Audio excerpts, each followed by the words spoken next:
welcome. It's 5 new order members. Also welcome if you just arrived, welcome online.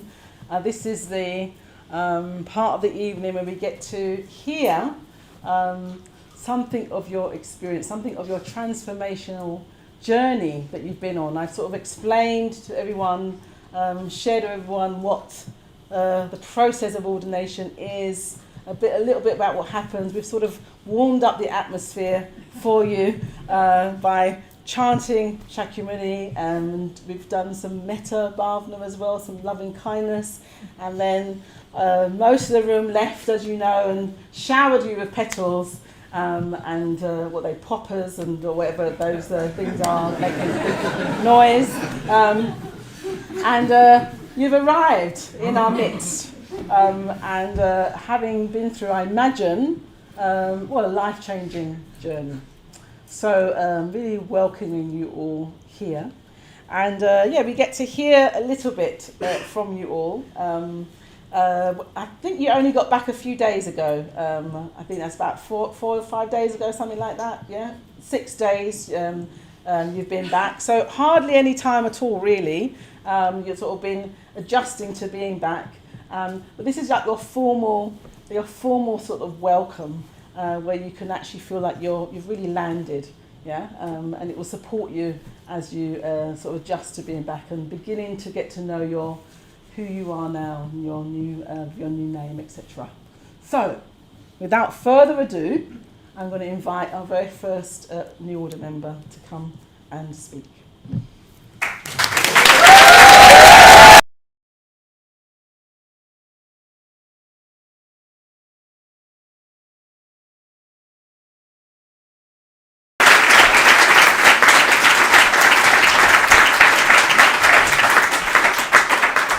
Thank you, Triratna, for your generous introduction. Thank you. Thank you, everyone, for coming. Thank you to everyone online. I was struck by what you said about the transformation process, and this afternoon was actually quite an emotional time for me. And I think what was happening was I was just reflecting on the kind of 10 years that I've been in the going for refuge process. So we go for refuge and you become a Buddhist, but also in this process, I was just feeling the power, if you like, that transformational power that you talked about. And my life has changed dramatically over the last 10 years. In a way, I was saying earlier to my friends here that I think when I was born, I was dealt the 2 of clubs, if you like, but I've managed through being on the Dharma path to turn it into the ace of clubs. Yeah, and that's the power that becoming a Buddhist can give you.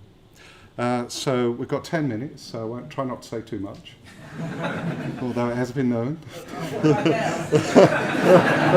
got the notes, you got my history. All right. Okay, all right. Well, don't say I didn't tell you. Okay. All right, great. So you've got some humour about you. That's good, because you're going to need it. Well, look, tonight I'm not going to talk about my journey up to ordination. What I'm going to talk about is what happened at Gukkyaloka, or the most significant experience that I had at Gukkyaloka. Then I'm going to say a little bit about my new name and the meaning. And then I'm going to say some thank yous, to some very important people in my life, on my journey, that made it possible for me to be here today. Yeah. So I want to start with, yes, I've been to this wonderful retreat centre called Gukkyaloka in southern Spain, in this beautiful valley. I won't give too much away, just in case some of you are on your way. But very kind of rugged and beautiful scenery. And yes, while I was there, as you can see, I got myself a nice shiny new case. I've been told I can now boss my spiritual friends around. More than I used to. Yes, I got some meditation practices which are going to enable me to go deeper into my spiritual practice and my Dharma life. Yes, I got my new name, which I'm going to say a little bit more about later. But the most significant thing that happened to me when I was in Gukkiloka is that I joined the order. Yeah? That's the most significant thing that happened to me. And it's an order that was founded by Bhante Sangharachita, and it's full of a lineage of people, of disciples, that go all the way back to the Buddha 2,600 years ago, Shakyamuni, who was walking this earth. Yeah? And that was the most important thing that happened to me in Gukkiloka. And it gets even better. The order is connected to something much bigger than itself.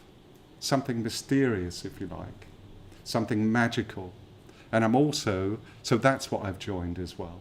I've joined an order, and an order that's connected with that mysterious, you might call it that something from beyond. So I had an experience of that something from beyond, which I just want to say a little bit about. And it emerged out of a very intense meditation period. And it felt like I became a puppet. It felt like the preoccupation of self, all my demands from people, from the environment, all my kind of cravings and aversions, all that kind of way that I operate in the world just fell away. It disappeared. Yeah? And you might imagine that to be scary, yeah, because we like to hold on to the constructs of self and how we like to see things and how we like things to be. But it was actually very liberating, really liberating. Where am I? Turn the page, might help. So, yeah, I was going to say I would describe it, if you want to describe it in words, I'd describe it as an experience of oneness with everything and everyone. There was no separation between self and other. You might describe it as an experience of awe, an experience of beauty. It felt like I wasn't in control of anything. Yeah, and I'm the kind of person that likes to be in control of things. Yeah. I like to know how things are. I like to think that I understand things, that I know things, and all that just fell away. But it wasn't scary. It was actually very, very liberating. Yeah. So that's one of the most significant experiences, if you like, of that something bigger, that the order is in touch with, that kind of mysterious force that came through me for at least a couple of days. Yeah. And for at least a couple of days. And then, of course, my consciousness kind of shrank again, back to its usual self. I started to complain. Why wasn't there a pool at Gukkiloka? It's in the mid-40s. Can we not have a day out to the beach and swim in the Mediterranean, you know? It got me into trouble a few times saying things like that. But there you go. Yeah, that's what we do. We self, don't we? Yeah? Yeah, okay, so, but this habit of being myself, yeah, is very deeply ingrained, yeah. But that's where my new name comes in, yeah. That's where my new name comes in. So my new Buddhist name is Vivatachada. Did you get that? It's not the easiest to pronounce, I know. So it's Vivatachada, okay? And the meaning of it is one who unveils or reveals that which is covered or hidden. So one who unveils, reveals that which is covered or hidden. It's basically referring to all those states of mind that we have, greed, hatred, delusion, all our cravings and aversions. It's all those experiences and more that basically prevent us from connecting to, in Buddhist terms, what we call the natural luminosity of the mind, or the enlightened mind, a mind that's free. In a way, that experience I had where something came through me, that kind of mysterious force, that experience, it prevents you from having more and more of that in your life. So my name is an opportunity, if you like, to reveal those veils, yeah? To reveal them and to work with transforming them. And I'm also, well, it's basically for me to help others to do the same as well. So it's like two sides of the same coin. Yeah? So I love my name. So thank you to Manjusir. Is he here today? You're able to be here today? No, he's not able to be here today. But if he's online, hey Manjusir, thank you. I love the name. Not the easiest to pronounce. Oh, he's there! Oh, there you go. Let's put my glasses on. Oh, thank you. So my name's not that easy to pronounce. So my friend said to me, when you get back from Gokyaloka, give me your new name. So I messaged them my new name. Haven't heard from them since. It's been a week. Right. Something else that happened at Gokyaloka is that you can't run away from your mental states. Yeah? You're there for 3 months. It's very intense. You can't go home. You can't lock your door. You can't switch your phone off. And you have to find other ways of being with those difficult mental states that come up, those negative emotions. One way I did learn, and Paramabandhu can prove this, is that what you do, if you want to calm down 16 men who've just been ordained, who are in 45 degrees heat and feeling the bite of a very intense retreat, what do, Paramabandhu? You bake them cake. And we've got Paramabandhu to thank for that. So Paramabandhu here is a great leader, one of the leaders on the course. Now I'm sure you made it possible for us to have cake there. As long as we knew we had cake coming, everything was all. It's a wonderful way of pacifying everyone. It's great. Thank you. So look, I just want to finish off now and say that talking about thank yous, and I've got, thank you for you as well, Paramabandhu. I'd like to just mention some names of some people that I'd like to thank. And let me just see, is it here? Okay, yeah. Yeah. So first of all, I'd just like to thank the elder female order members. Yeah, that was the elders and the females that I met when I first came to the LBC. And it was really important because they reached out to me and they gave me a sense of community. And that sense of community has stayed with me all the way through my ordination process. So I want to say a huge thank you to the elder female Dharmacharis. I also want to thank, so in particular I want to mention some of those names, that's it. So I want to mention Mahamani, some of you might know. I want to mention Maitri Pushpa, Vimokshini, Kiranashri, and Sudajaya. Okay, so if you're online, thank you very much. Also, I'd like to give a heartfelt thank you to my spiritual friend Jayada, who's sitting over at the wall there. And I want to thank you, Jayada, because what you did is you made the Dharma accessible to me, in bite-sized pieces, when I had a narrative that I was someone that just couldn't absorb the Dharma. So thank you for that. You gave me confidence and you believed in me. And that's really been a very important part of my journey. Thank you. I'd also like to thank Dharma Priya. And Dharma Priya basically taught me that it's okay to be me. I don't know if any of you know Dharma Priya, but he does a very good job of being Dharma Priya. He's very good. He's got lots of energy. He's done lots for the spiritual community. He set up the Deal Sangha, founded it from scratch. And he even taught me how to dance properly to It's Raining Men, Hallelujah, on a gay men's retreat at Adhisthana. Yes, it did happen. Okay. So thank you. But most importantly, thank you for your friendship for over 10 years. Yeah, it's friendship that's really, really important in this spiritual journey. So thank you. I'd also like to thank my friend, I'd first of all like to thank Paramabandhu and Vadrashura, who's not here today, but maybe listening online. I'd just like to thank you you led such a brilliant retreat. And there's so many qualities of the Dharma life that you embody. And I watched you so intensely on retreat when you were doing your prostrations and the way that you went for refuge and took part in the ceremonies. It was I just had to watch you, Paramabandhu, because in some ways I think you're a master at what you do, and I can see you put so much energy, you put your whole life into it, and it shines brightly in you. I wanted to thank you. Thank you very much. Okay. We're there, okay. Yes, I've seen that gesture before somewhere. Okay. Whew. So I'd also like to thank my friend Simon Hawksworth, who's just over there. Nice to see you, Simon. And I want to thank you for your passion for the Dharma life and how it's rubbed off on me. And I also want to thank you for your compassion that you've shown me over the last 10 years.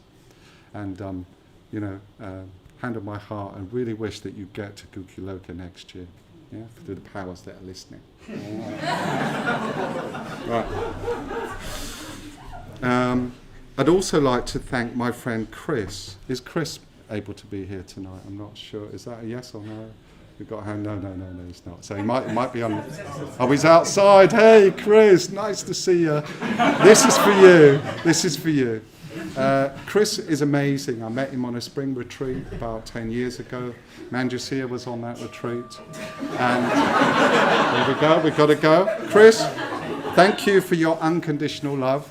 And thank you for your generosity.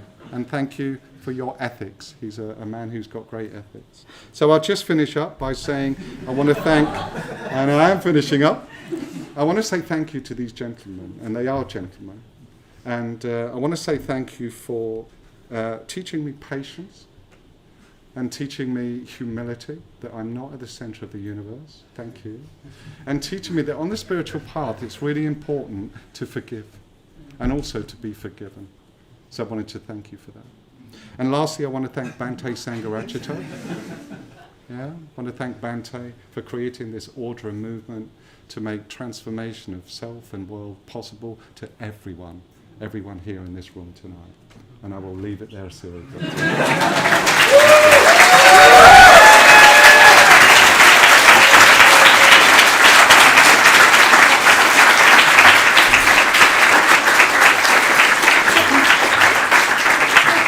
That long but good, excellent.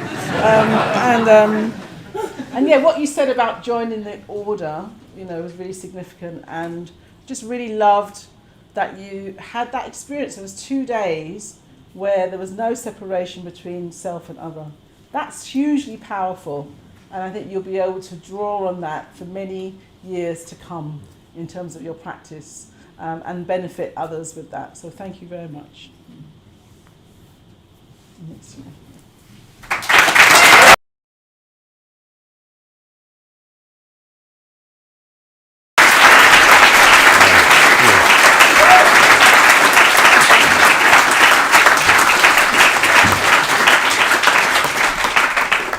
It's just so moving to be here and to look out and see all your faces, so many familiar faces, so many friends and so many people who've helped me so much on my spiritual journey. It's very humbling.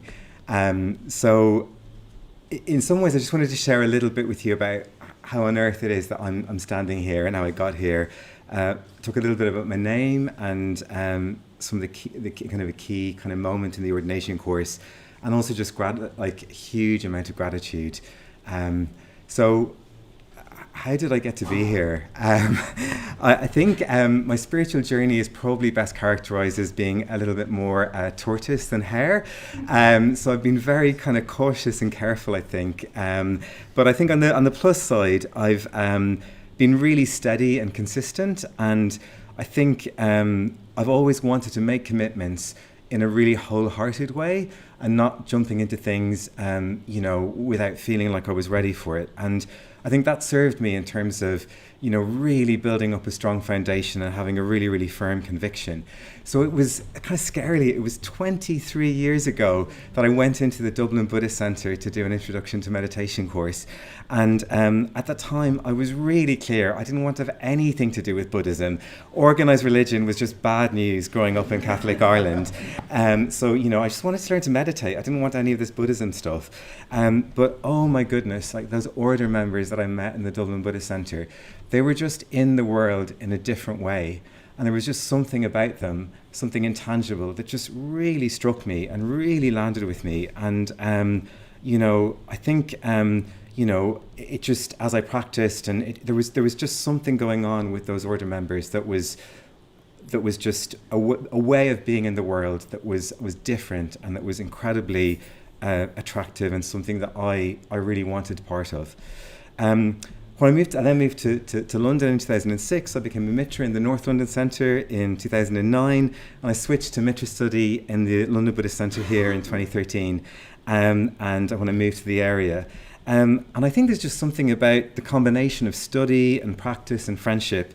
It became just clearer and clearer to me that, that Buddhism needs to be central to my life. It just became, at times when my practice maybe flagged a bit, it really, really was clear that my life just doesn't really work without Buddhist practice being at the heart of it. And then particularly going on the men's intensive retreat, opening up to expanded states of consciousness in 2017 was really the prompt for me to ask for ordination. And I've been in ordination training for the last 8 years. But to actually get the invite to be ordained and to go on the sort of almost 3-month course in Guyaloka was just an incredible moment. So I have been ordained now, and my name is Mokshartha, which means he whose goal is liberation. So moksha is like liberation or freedom, and artha is kind of goal or kind of I think there's obviously in some ways when I got the name, it was incredibly kind of almost intimidating because moksha is synonymous with enlightenment. So ultimately it is about sort of how I'm orientating my life, and am I orientating my life towards enlightenment, and a challenge to make sure that I am doing that. But actually in a much more almost sort of everyday way, it's really about trying to live my life in a freer, more open, more joyful way. Ultimately, the ultimate freedom isn't just freedom from external conditions and external restrictions. I think true freedom comes from freedom from yourself and freedom from the kind of the things that internally that are holding you back. And the incredible thing about the precious chance to go on this 11-week course was that, you're out of your life, completely out of your everyday life for 11 whole weeks. And you can just look at your life in a completely different way when you have that distance. I think when you're in the middle of everything, it's really hard to see the wood for the trees. But, I could really kind of clearly see on that retreat how normally I just take on way too much. I'm rushing around. I've got a to-do list that's 108 items long. I'm just so busy. I think I kind of recognize that maybe, but having all that time and all that space and the intensive practice, I really got a sense of maybe what was behind that. And I think I could have gone through my entire life. I could have died at whatever age that I died and never ever have seen that. So it feels like such a precious opportunity. And just a few days before my ordination, I went for a walk with my preceptor and my teacher, Dana Priya. And he said to me, in the next sit, just really focus on self-metta and loving kindness towards yourself. Think about how much your partner loves you, how much your family love you. And in that sit, I had this really, really clear image of me as an 8-year-old with a really silly bowl haircut, and just how this really happy, carefree 8-year-old that made friends easily, that was just, really had an easy, happy way of being in the world. And this real sense of sadness emerged, how over my teenage years, I was a really kind of quite nerdy, quite soft child. And I think going into secondary school at age 11, I just had quite a tough time. I was bullied quite a lot. But I think particularly, internally, I just had a huge amount of internal shame. I think in the early 90s in Ireland, homosexuality was illegal, and I realised I had this, dark secret that there was something wrong with me that was deeply, deeply shameful that I couldn't tell anyone. And I thought I had dealt with all of that. I think, I came out years ago, but actually it really became clear on the ordination course how things like that really kind of perfume your way of being really at a really deep level and in ways that you're not even conscious of. And the need to actually, be at 120%, and to be accepted and loved by people. I felt that I almost needed to everything had to almost be perfect, or people would reject me. And I think, I didn't even know that consciously until I went on the ordination course, and it just really came through in that. So the great thing as well is I was really given the tools to work with that. So my visualization practice focuses on purification, and it's really about getting to the kind of primordial purity that is kind of covered over. I think that got covered over so much in my teenage years. So I feel like I've got a really beautiful, powerful meditation practice that will hopefully enable me to work with that over the years ahead and be in the world in a different way, in the same way that those order members that I first met when I walked into the Dublin Buddhist Centre in 2003, hopefully I can step up to that and be that for other people. So I think that comes from my gratitude and the incredible gratitude I feel to be able to be here today. It's I'm not here by my own effort. I'm here because of the help and support of so many people. So just really want to thank those order members in Dublin who inspired me so much. Osada, Jyotika, Karuna Daka, all of the incredible order members who spent so many evenings and nights doing kind of leading study with me in North London and here. So Lalita Raja, Amalavira, Manjusiya, Maitrida, Jayaka, and Aryavasun.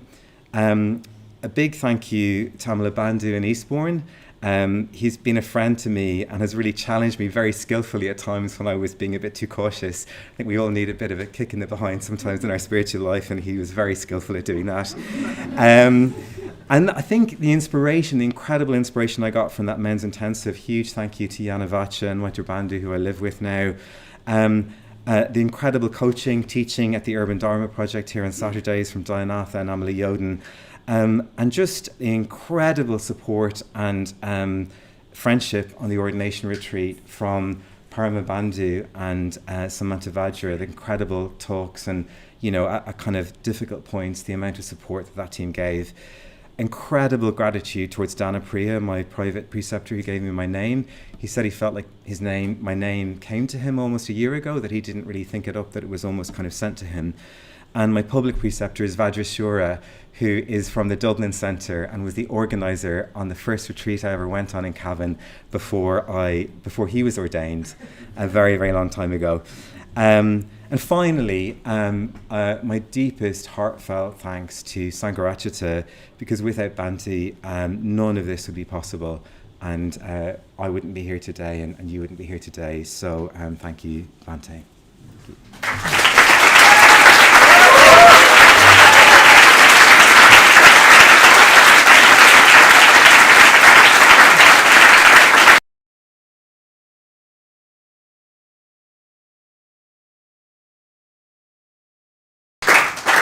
Thank you so much, Mokshartha. Yes, right.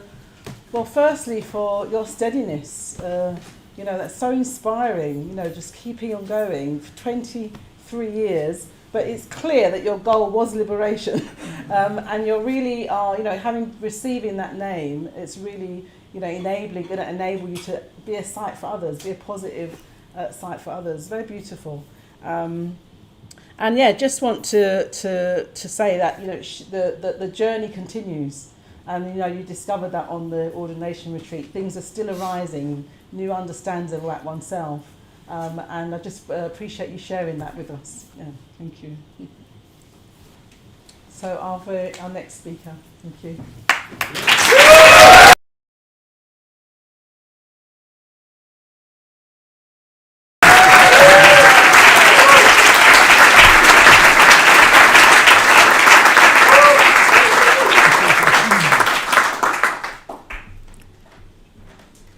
Well, hello everyone. Thank you, Surigupta, and thank you kindly for such a warm welcome. It's so moving seeing all of your faces from up here. I've been to a few of these welcome backs, and it's just amazing sitting up here and experiencing it from this end. So my name's Jayada. Before I go into that, I'll just forewarn you all, I'm also full of gratitude, so that there will be thank yous. So I just like before I sort of explain my name, I'd just like to say thank you to my partner Deborah, who's sat at the back today.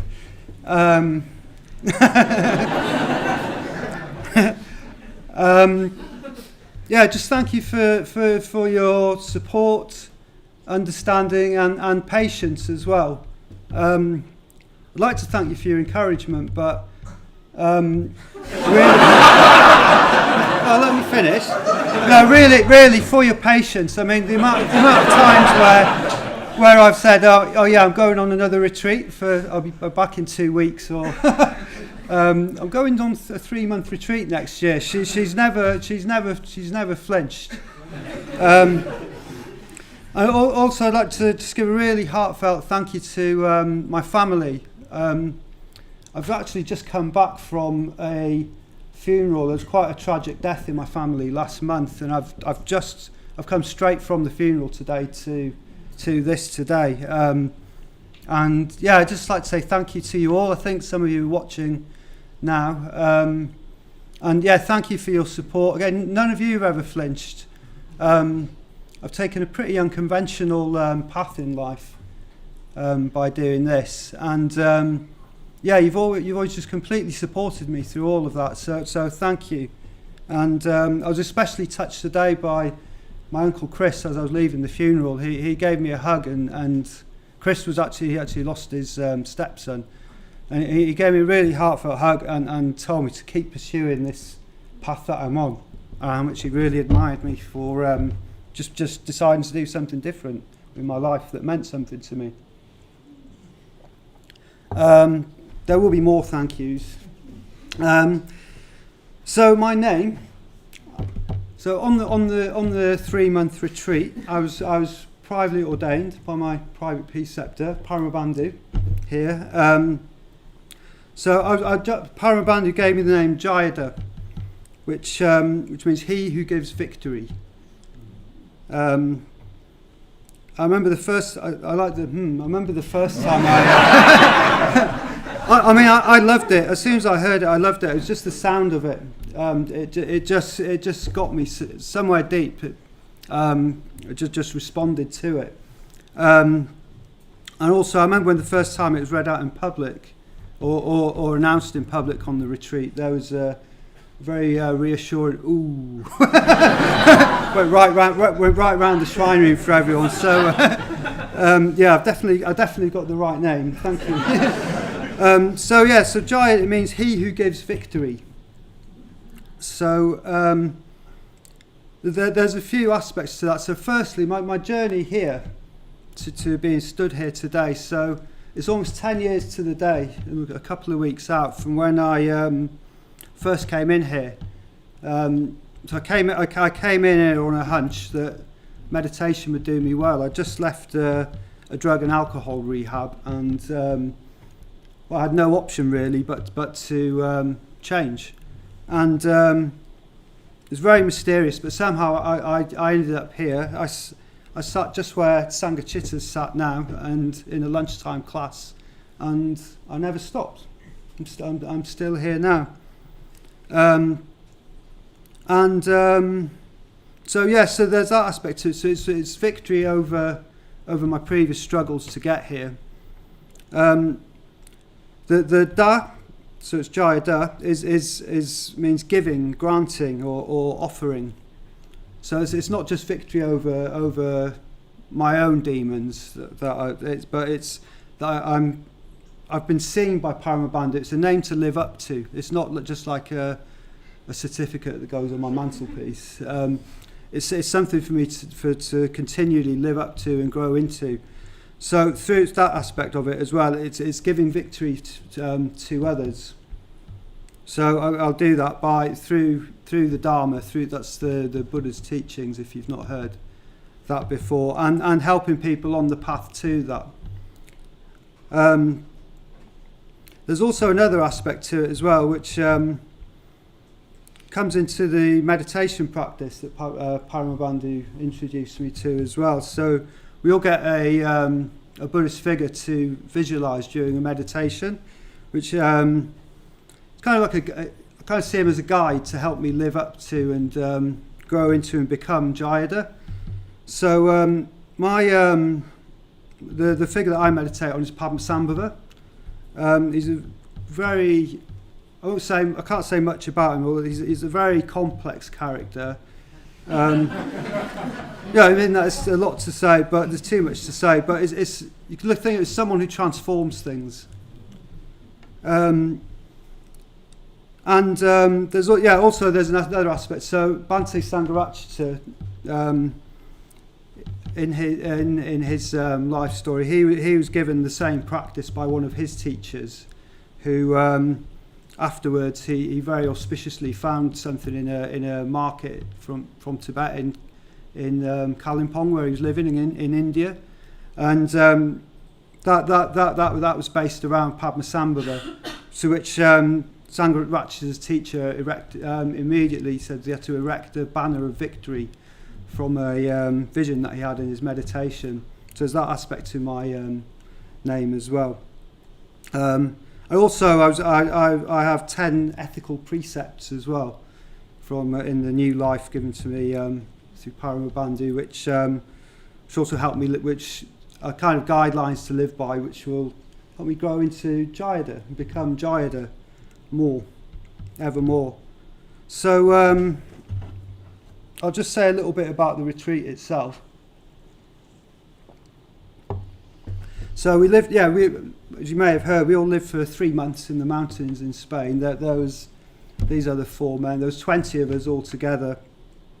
We lived very simply, with very, very few possessions, just absolutely jaw-dropping scenery everywhere that you turned. I mean, it feels like a dream. Living like that. It's easy to think that it feels like a dream, and I've kind of returned to the real world from that. But actually, this is more dreamlike. The real world, what felt more real was living there, sort of 20 men living there really harmoniously, dedicated to working on their minds for the benefit of all beings. If anything's closer to reality, it's that's the real world. That felt just completely right. That's how we should all be living. Also like to rejoice in the boundless creativity on the retreat, around the breakfast table.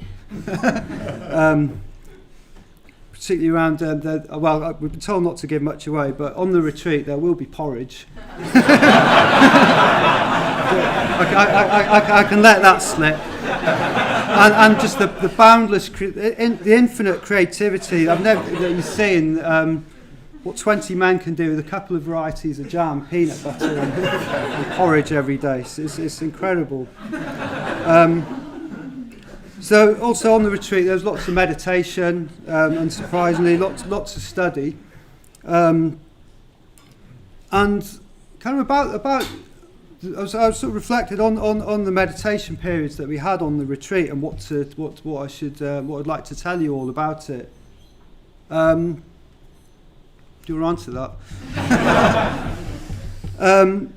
But it's actually really boring. I'd love to sort of report back and say, I had visions of rainbow-coloured peacocks and all that kind of a thing. But it was just relentless. The same boring, habits and behavioural patterns that are there all the time. Either desperately wanted something, or I was trying to get away from something, or it was just a bit meh, But from being on that retreat, it's how you look at those patterns of life that the real change comes. So by like really taking seriously and reflecting on how impermanent they or insubstantial or sort of unsatisfactory they were, not just this sort of boring events or lack of events in my mind, but even just sitting and just looking into the blue sky for hours, just watching clouds just dissolving into this just vast blue sky.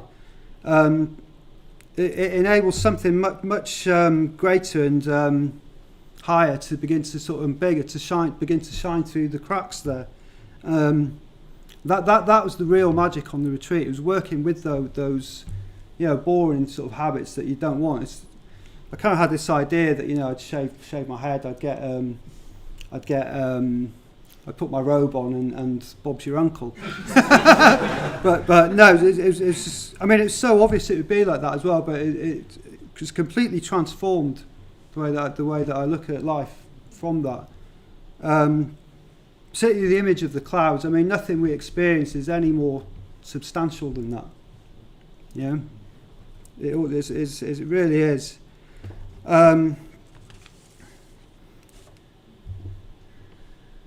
So I'd just like to finish up. I've got quite a few thank yous I'd like to say. So huge thank you to Parambandhu, my private preceptor, who gave me my name and who gave me a new life. I'd just like to say thank you for your support, listening, you seeing your potential in me, with particularly my name, and your gentle, kindly wisdom. Thank you. Also to Vajrashora, my public preceptor, who's not here this evening. He's in Dublin, I think. So it's just clear, direct, no nonsense friendship, and also thank you for your just for all the work that you do for all the institutions in this movement as well. Thank you to my Kalyana Mitras. They're my special spiritual friends, Sanghasiya and Amalavira. Sanghasiya is on a retreat ordaining someone this week, and Amalavira's in the mountains somewhere in the Balkans. But yeah, thank you for your friendship, support and encouragement. Thank you to Yanavacha and Akasha Mitra, and also the rest of my Mitra study group. And also a big thank you, Yanavacha. I think without your prodding in a few years ago, I wouldn't be here now, and your offer of friendship. Thank you.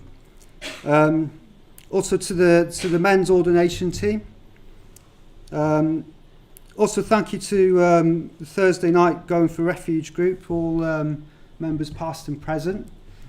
And another big thank you to the lineage of order members here. I see David Mitra here. There's a lot of there are men and women in here who built this place with their bare hands.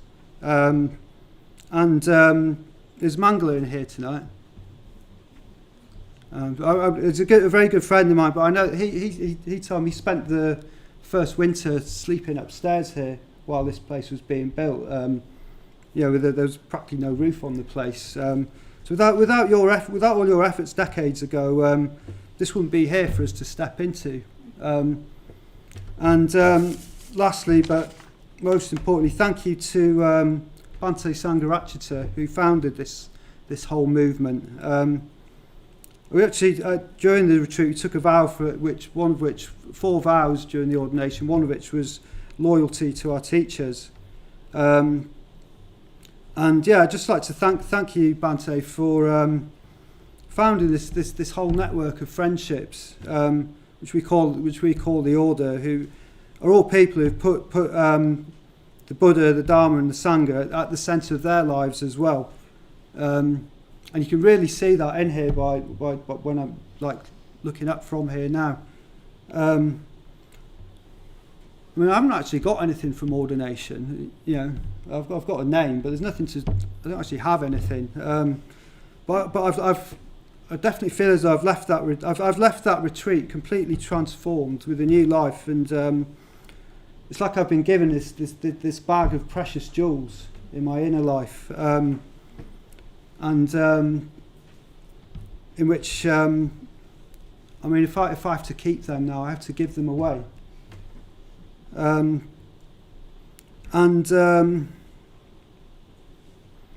you, Bhante, for just giving us this order in which we're able to join and which enables us all to live a real life, as underlined real, with a path of ever deepening meaning. To keep this now, I'd pledge to give it away. So thank you.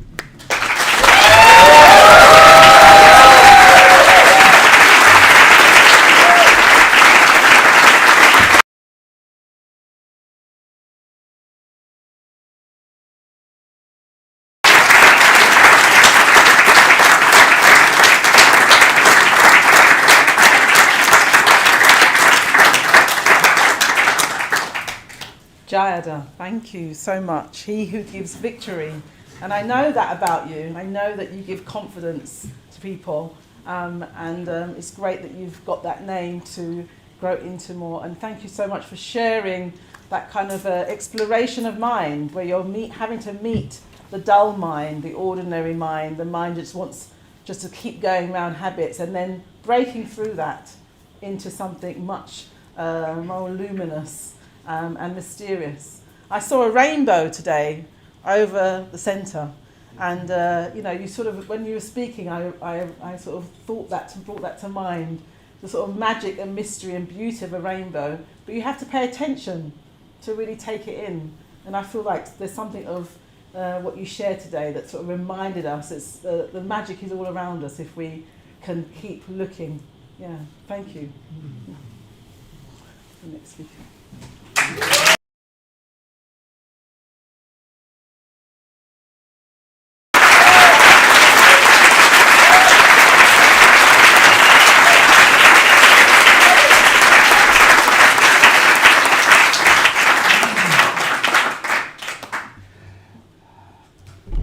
Thank you, everyone. It's great to be here and to be, received so warmly. So I'll start with my name, which is Anantavira, which means boundless hero. So I was very happy to receive that name. Thought it really captured my qualities.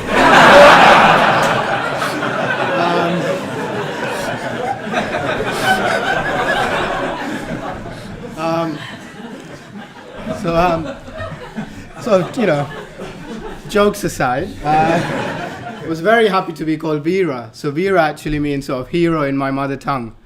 And it has, it's Tamil, and it has sort of connotations of being more than that, being sort of tough and rugged and I think even manly. So I was very, very happy to have all those connotations. And Ananta means boundless.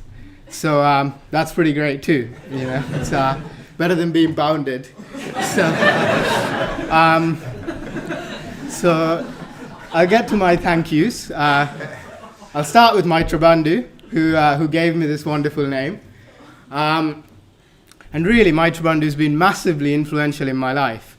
I often like to say, all I did was sign up to a Life with Full Attention course. So it's just an 8-week course we do here. That's all I did. And so here I am. So be very careful what you sign up to. I'd like to thank Paramabandhu, who's my public preceptor, and he led the course that we were on. And if I had to summarize sort of Paramabandhu or how I see Paramabandhu, if I'm ever in a sort of, a bit of a pickle or, not sure what to do, I just sort of ask myself, what would Paramabandhu do? And I just do that. I'll try to do that. I'd also like to thank my KMs. This whole Buddhist life, it sort of unfolds in the context of friendship. But you do get a couple of sort of official friends, and you have a ceremony, and you get, you wear matching red bands. So my 2 KMs are Amalavira and Keshantikara. I'll start with Amalavira. So when I started coming along sort of regularly on Wednesdays, I had a couple of years of dabbling. He was the main man leading the course on Wednesdays. So sort of my first sort of regular Dharma teacher in a way. But he was so much more than that. I think he really exemplified to me sort of a way to be. I was sort of in my early 20s and I kind of wanted to do this spiritual thing. But I wasn't sort of sure if it was kind of like cool enough. It's just a bit like, oh man, do I need to get a bit more dejected, like suffering, all of that. And he was just very sort of unapologetic in a way, very just a role model for how to be and how I wanted to be. And Keshantikara, my other KM, and I really feel like in my life he sort of captures this Ananta quality. So I'm quite organized. You give me a checklist, I'll get through it. I'm disciplined, and it's easy for Buddhism to get sort of a little dry just doing that. And I really feel like Keshantikara just sort of brings the magic into my life and really exemplifies another way to be. I remember we sort of were around each other for a couple of years and just sort of knew in passing, and then one day we just had this really intense conversation. Like we met in Love Shack, just ended up walking like all around Victoria Park, up and down Roman Road. It just sort of took off, and then And then he moved to a retreat center, and 4 years later he came back, and it was just like, you can just pick this up where we left it, 4 years ago. I'd also like to thank, Stiramanis, who I've spent a lot of time with, and Tuesday team working on things together, Sangasia, and also my friend Jeev. We met on the first day of university, sort of well before Buddhism, and sort of just lived together, 8 or 9 out of the last 11, 12 years. And it's just been incredible to sort of, do this journey together. I think it's quite, we sort of come from similar worlds in a way, and we've had kind of similar challenges, and it's just been a real joy to kind of have someone to kind of, do that with, a real sense of adventure. And I'd also like to thank my parents, who've been very supportive of my sort of unconventional choices, and really sort of see value in the religious life in a way. I remember sort of telling them I wanted a shrine, and they were like so excited. My dad just built me a shrine in my room. So I was well looked after. So I'll go to my path. So we've also been talked to about our path to ordination. So since coming to Buddhism, the journey from Buddhist center to ordination was quite straightforward. Like I said, all I did was sign up for Life with Full Attention, and everything else just unfolded. I remember sort of being sat in my room, and it was like £80 or £100 or something like that, and thinking, it's a lot of money, do I want to pay that? And I definitely feel like I got my money's worth. But I think more interestingly, sort of, why did I do Life with Full Attention in the first place? Why did I sort of come into Buddhism?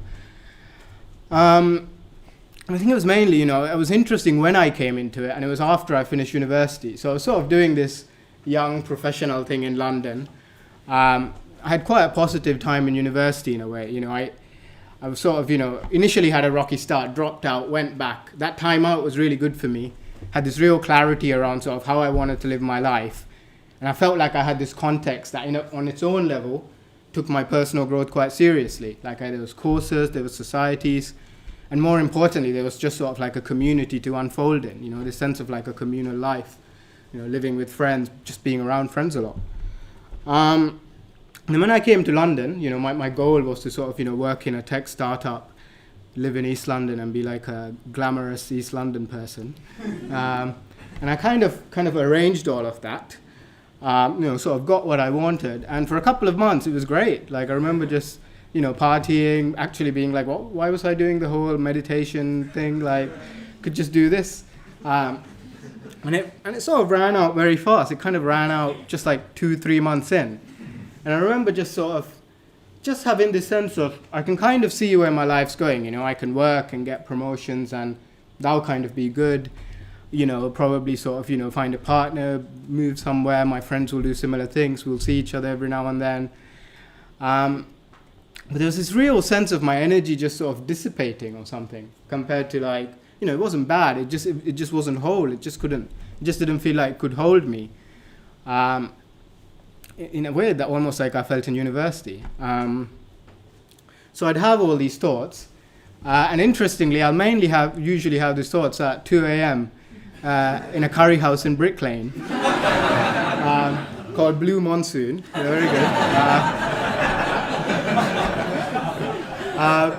And I'd sort of just, I lived in Brick Lane. It was down the road, so I just go there regularly. Got the same thing every time, lamb chops, rice, and a chicken curry. To the point where the guy just was like, same as usual. I'll be like, yeah, same as usual. And I remember while it would come, it was after probably like, a pretty fun night out or something, and just being a bit like,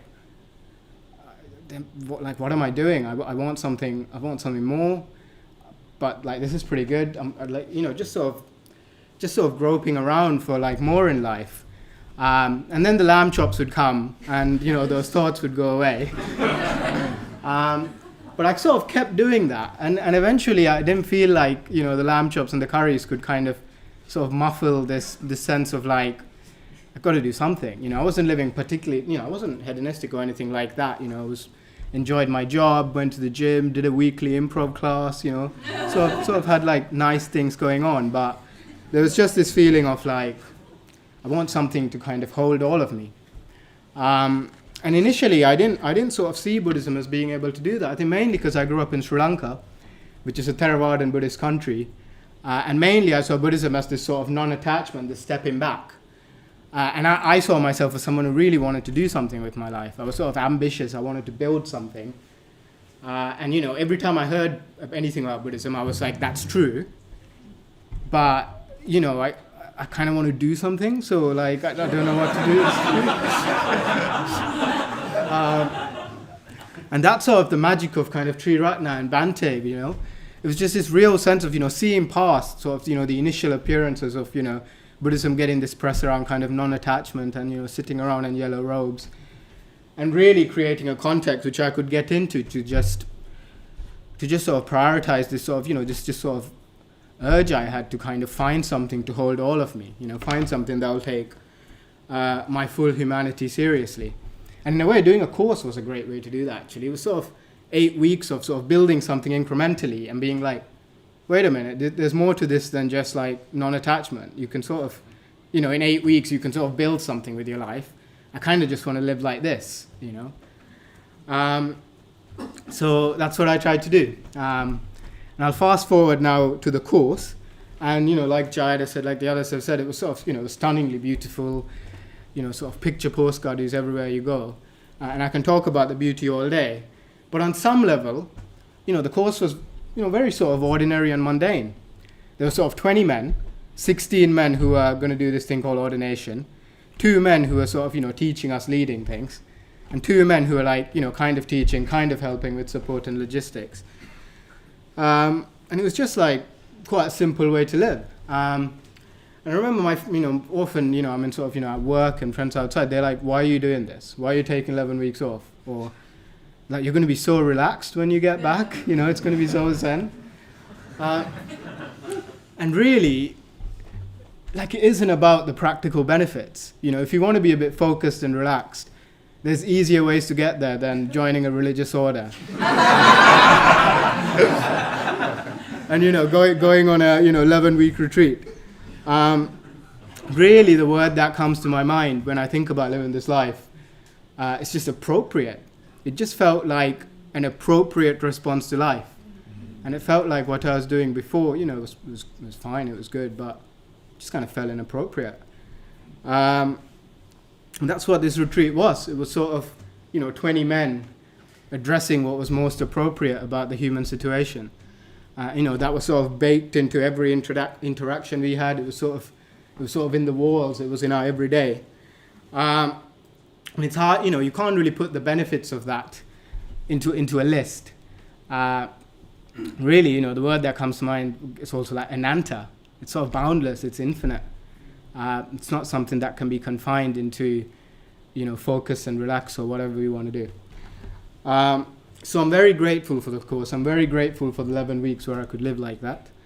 But more importantly, I'm grateful for the broader context created, the system of practice I have to go on this sort of Buddhist Dharma adventure, really. I'm grateful for all of you for sort of creating that, everyone who's helped me. So thank you.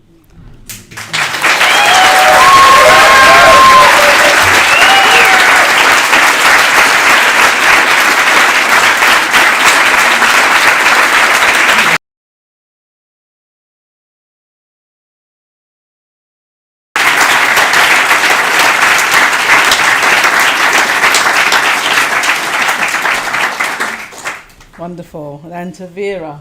And I think you've really shown that the path actually is a heroic path. It's a path where actually we need something big to discover our vastness. You know, you've really just shown that. We've come back with a huge amount of energy. And I'm really looking forward to seeing how that's going to express itself, but really sharing with us that, yeah, we want to live heroic lives. We want to do something significant in our lives. And you've really shown that sometimes our lives are too small to contain who we are. So thank you very much for that. Yeah. And our final new order member, please.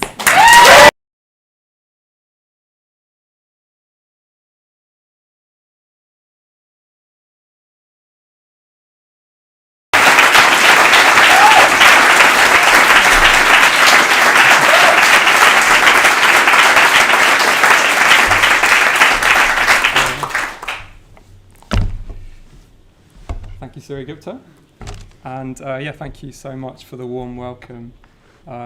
It's so wonderful to be standing here. I've spent the last 8 years of my life coming to the London Buddhist Centre. I moved in to live above the centre, live in a community with other people who practice here. And I've just had, I've had the fortune of being part of this community, and you can feel that, you can feel that with each other, and it's so important. It's I think this in itself gives meaning to what we're doing. Yeah, so I really appreciate everyone being here to start with, and those online as well. So I'll start just by introducing my name. So my name is Amalavira, and this was given to me by Maitreya Bandhu, my private preceptor. So I'll say something about the meaning of the name. As I understand it, it's as has been said, it's something to grow into. But so Amala means stainless, or it means purity. So something in the realm of stainlessness, purity, being unsoiled, untainted. And I'll start with that. I mean, Maitreya Bandhu said to me that in a way he'd seen some quality of Amala in me, some quality of purity or stainlessness. And his example was that, well, when I first came along to the LBC, I was talking to him quite early on, and I was just saying, I really want, what's the essential Buddhist text? What's the essential Dharma? And I think that was, that's something that I still sort of strive towards. And so I think he's trying to acknowledge this possibility that one can really get to the heart of something. The Dharma is actually trying to get to the heart of our lives. So I see that as one aspect of my life as Amalavira. But also it's in terms of how I act and how I live. So ethics are important in Buddhism, and in a way, in ethics we can talk about purity or impurity. Sounds a bit archaic in a way, but really if you can imagine purity in terms of something radiant, something beautiful, something simple, something that is honest and close to truth. That's how I think about this sort of Amala quality. So Amala in action. And then Vera, well, we sort of had a sense of that from Anantavira already. And it's this. I think, well, Maitreya Bandhu basically said that he could see also in me this desire for dynamic action, this desire to act, perhaps like an energy that wants to be creative in the world, and basically, actually, he was saying that they're opposing forces in me. They're forces that sometimes come into conflict, but in my life, I'm trying to sort of bring together something of like acting for the good, acting for what is pure, acting for what is sort of highest. So that's my name, which I really love. And sort of moving on, I just want to say something about why I'm a Buddhist and why I've decided to join a Buddhist order. So it sort of starts. I think it goes back. Early in my life, I think I just always had a strong sense that there was something really important in life. There's something really important to be lived out. There's a purpose to this. There's something to go into. And I mean, it's like when you're a kid, maybe people ask you, "Oh, what do you want to be when you're older?" So and people can always answer that. Children can always answer that, no matter how silly it is. And so there's something, we all have that. We all have that sort of feeling that there's something we can grow into in life. So I had that conviction. And I went looking for this throughout my life. And I found, particularly actually the place where I found most inspiration, I think, growing up was in music. So that's what I went to study. That's what I sort of wanted to pursue as a career up to a certain point. And that was brilliant. I saw, like I said, there was inspiration in that and engaging in that way. And yet, in the process of looking for that real meaning, I think it sort of became evident to me that music's brilliant, but it leads you somewhere. Or the inspiration that I get from that is actually going beneath it or going sort of deeper than it. And I think this basically points to what led me to the Dharma, what led me to Buddhism, was the fact that I started to see for myself that the meaning, yes, you can organize your life, you can organize the externals of your life, you can organize all kinds of elements of your life to sort of try and find meaning, and we all do that, and that is good. If we do it in the right way, it's good. We can do it wrong as well. We can do it in a way that's harmful to ourselves, but that's good in itself. But the meaning also covers an area that goes much, much deeper into our existence and much, much deeper into our minds and our hearts. I think it was a feeling just at some point that actually what I was trying to contact at its deepest level was just beyond the world, was somehow beyond the world, or transcended all the things that I knew, all the structures in which I sort of associated life. There was something actually much beyond that. And in the search, and in the search for this, I basically eventually stumbled into, found my way into a Buddhist centre, found myself in the North London Buddhist Centre, and here very soon afterwards. And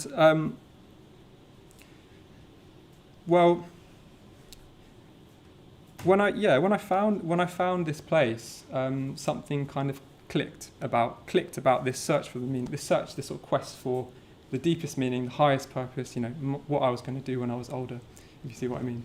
And the thing that became apparent very quickly is that Buddhism is actually trying to, it's talking about a kind of total transformation. So I think a total transformation is probably a good metaphor. We can transform our lives in the externals, we can transform our lives in the way that we act, and we also are transforming the deepest level of existence, which actually I don't think you can put a word on, but it's there for all of us. And so, I found that through coming here and engaging. I think actually it's really important to say that really what gave me the intuition that Buddhism was what I want, was the way I was going to do that, and that coming here was the way I was going to do that, was through the example of people that I saw.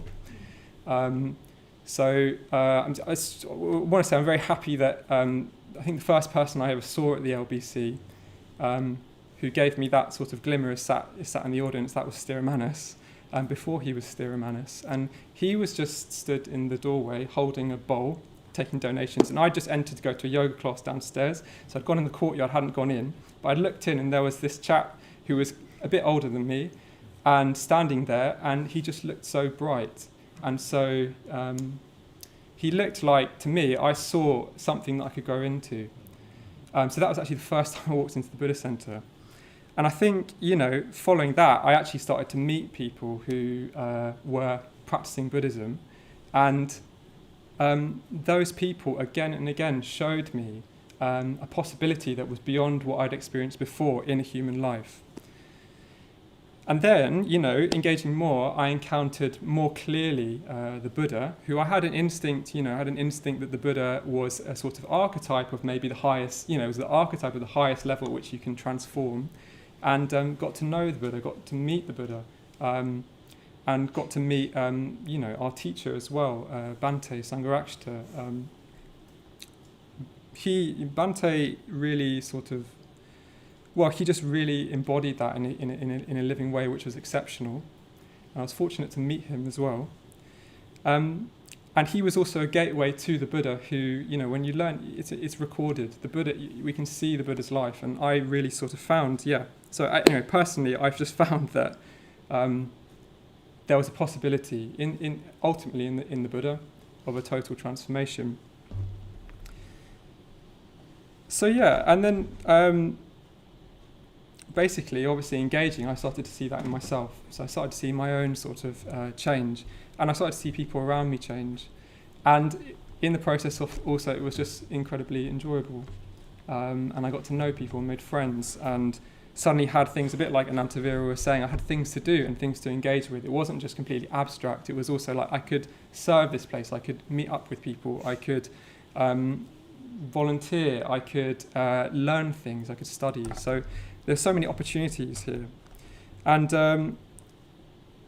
I guess kind of skipping forward, to be ordained, and I pursued getting ordained into the Triratna Buddhist Order.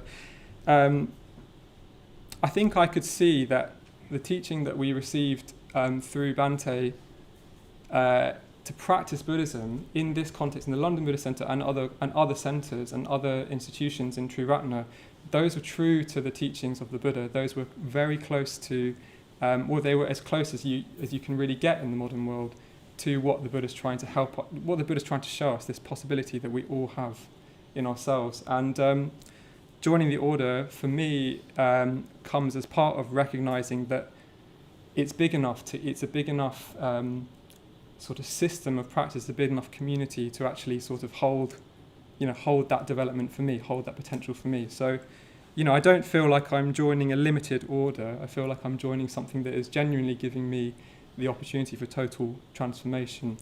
And it's not. Also, I think it's very important to say that it's not just about me and my life. It's also about friends, and it's also about the relationships that I've developed here. And there's just so many people who have really supported me and sort of been there on the path with me and shown me the way, guided me. And that's it wouldn't be able to do that without that. So I will say more thank you soon, but I think it's an important element. So I'll just say something about the retreat, and I won't go into much detail, but basically, in order to commit to a total transformation, which I think that is the myth for me. That is the ultimate myth. It's to go somewhere that's a bit beyond what I know. You have to commit to something that's unknown. Basically, the totally transformed Amalavira is not someone I know yet. It's someone I only have a glimpse of, and in a way, the name is a guide for that. And basically, it's to do that, one has to leave behind something and to become something new. So the old me has to be left behind, and it's where the retreat comes in. So going on a retreat, going on a retreat, it's an opportunity in 11 weeks to really commit yourself wholeheartedly, throw yourself into practicing these teachings. So it's like, as best as I could, I threw myself in. And in the midst of that, I also made basically ritual vows to practice, ritual vows to actually go towards that transformation, because it's only possible when one really sort of makes that leap. And symbolically, the ordination in which I give up my old name and I take a new name is a sort of symbol of that leaving behind of the old and taking on the new. And it's born of commitment, so it's born of actually a commitment to it. Basically, you can't actually do that transformation without committing to something. So it's quite a high ideal, and it takes a lot from one.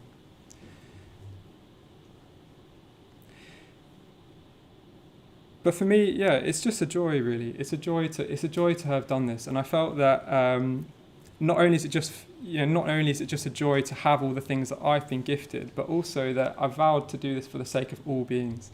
So that's what we do when we get ordained, and it's a really important element. I think, in fact, it's not something that you force. It's something that comes naturally from the desire to transform, and naturally from the experience of transforming yourself. So. It's now a natural wish for me to actually take what I've been given and take this forward. It's not an abstract bliss up in the sky. For me, all Buddhists, if you talk to them and find out about their lives, you'll realize that they're trying to bring the teachings of enlightenment and liberation into the world that they live in, into their relationships, into their work. So in my case, I've been very fortunate to work for the LBC. I've been very fortunate to live with others who are practicing together, to have friends who are more experienced than myself, friends who are peers, friends who are just coming along for the first time. And there's still a world out there who I've never had contact with and who have never had contact with this place or with Buddhism. So that's the world in which I think I've committed to, and that's the world in which, in a way, one lives out one's ordination. So that's exciting for me, and I feel incredibly grateful for all that I've benefited from. It's not just come from me. I've played my part, But there are so many people who have actually laid those foundations and ongoingly do. So I want to say a few thank yous. Firstly, to my family, who I'm very glad are here this evening at the back. I want to wave. And just because, you know, I feel like I've just had the best start in life I could imagine, basically, from my family. And they've just been so supportive the whole time and patient and forgiving where it was, you know, where in a way that's what I needed. And I just feel, that's just given me like the sort of opportunity to get started with these kind of things. Then to my preceptors, so Maitreya Bandhu is my private preceptor. And just in brief, I just think Maitreya Bandhu has a very maturing effect on people.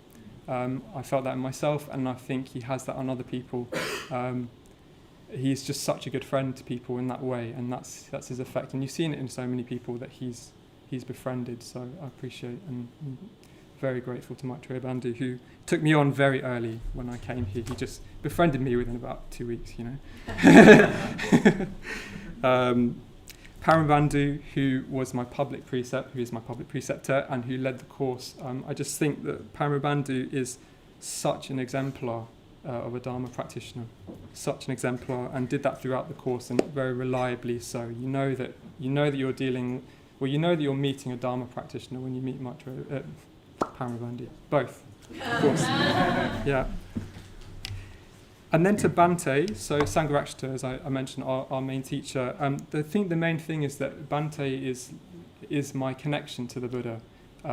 Without Bhante, there's just there's no way that that I would have had a connection to the Buddha, and no way I could have actually had, for me, profound changes in my life and profound positive something to grow into. There wouldn't have been a way. And he is the reason this place exists. He's the reason so many people feel that they have meaning in their lives and connection and friendship and something really important to move into. Friends who steered and supported me along the way, there are too many to mention, but you know who you are. My partner Jade, who has been just a really wonderful supporter, especially at the time of leaving for ordination and coming back.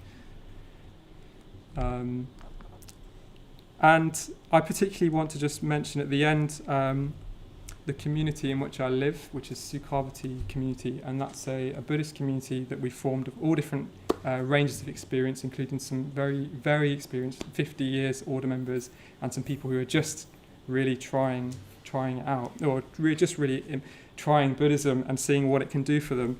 I don't know if that's true for people presently, but it's that opportunity. And that's probably been, friendship and that's come through that has just been so important. I just really want to advocate for it, actually, and just put it on the map for people. That's been a complete game changer for me. So thank you to the community. And also to Suri Gupta and the LBC Council, who have supported me to work at the LBC, which again, working has just been such a place where I've learned things that I just wouldn't have learned otherwise. And also for supporting me to go on this retreat. So it's very generous, for one's employer to actually want you to go to the mountains for 3 months. Yeah. So I'll leave it there. Thank you very much.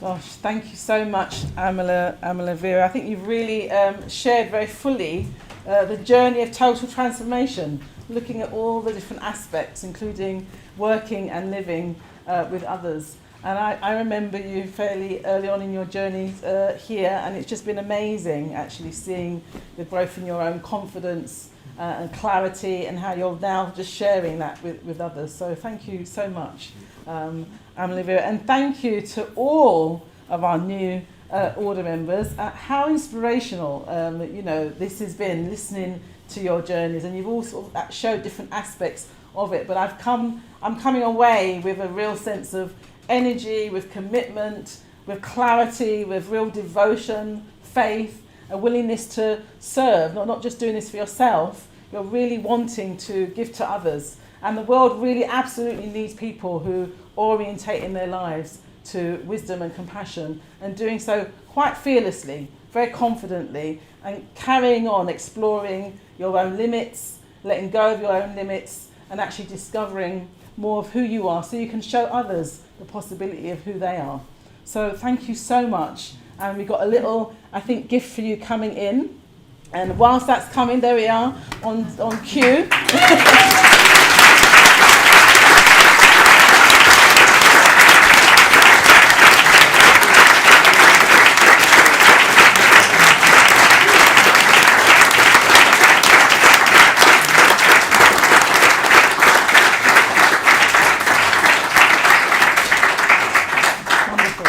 Beautiful. And we're going to end the evening just with a Sanghadaryan's going to do a mantra. We're just going to absorb the atmosphere that we've created and really imbibe it. So we're going away with something magic too from hearing your stories. So we'll do a mantra, and then the 5 order members will come and offer a flower. Underneath your chair, you will see a flower. And you can offer that to the shrine as the mantra's going, and then we'll leave the shrine on at the end. Yeah.